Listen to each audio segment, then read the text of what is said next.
Let me tell you, if you want to immediately cut past anyone's logic circuits and immediately make them scared, just mention nuclear radiation because it's so counterintuitive. It's this thing you can't see, touch, smell, or perceive in any way that can kill you. Nuclear fallout, of course, is a real problem. But one of the things that, and this is in no way meant to downplay the danger of the situation, but as people start throwing around the word Chernobyl, people really start to get worried. I want to point people to, there's a fantastic speech by Michael Crichton that you can find on YouTube. I believe it's called Fear and Complexity. And he talks about how he wanted to create a global disaster. So he looked up some research on Chernobyl. The initial estimates at the time were that 2,000 people died at the accident and that upwards of 400,000 people died through later complications because of exposure to radiation and cancers and that kind of thing.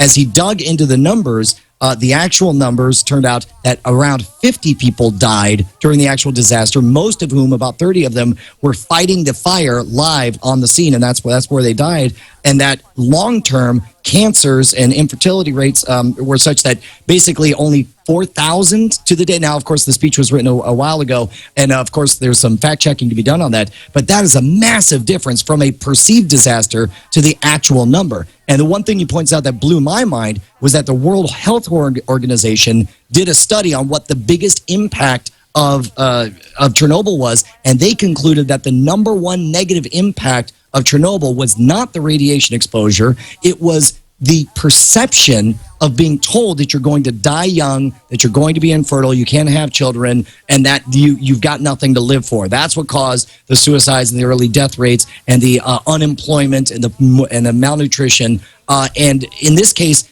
it wasn't that they were given bad radiation, they were given bad information. And as